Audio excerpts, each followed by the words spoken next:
अस्सलाम वालेकुम न्यूज़, क्या हाल है? ठीक ठाक हो? अभी ठीक ठाक होंगे इंशाल्लाह। मैं ठीक ठाक हूँ। आपकी होस्ट मेरा माशाल्लाह। तो आज देखें बादल बहुत ज़्यादा हुए हैं, तो मौसम बहुत प्यारा है माशाल्लाह, और ठंडी ठंडी हवाएं हैं। ठंडी ठंडी हवा चल रही है, तो माशाल्लाह बहुत प्यारा मौसम है। तो हल्की हल्की धूप है और मसरूफ़ थी, इसलिए वीडियो नहीं इतने दिन लगा सकी, क्योंकि भाई की शादी है, तो इसलिए वीडियो नहीं लगा सकी। तो प्लीज़ मुझे लाइक नहीं किया, शेयर नहीं किया, और लाइक कर दें, शेयर कर दें, लाइक कर दें, आपकी बहुत बहुत मेहरबानी।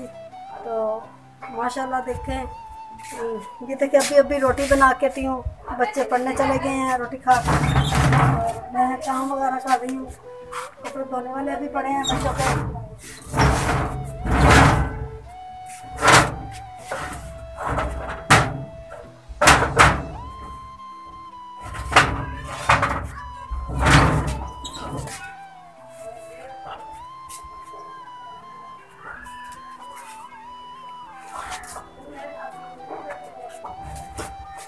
प्लीज़ मुझे लाइक किया करो, शेयर किया करो, सब्सक्राइब किया करो, आपकी बहुत बहुत मेहरबानी। तो मैं इंशाल्लाह अपनी, क्योंकि मैं इसलिए वीडियो लगाती रहती हूँ क्योंकि अपनी छत बना सकूँ।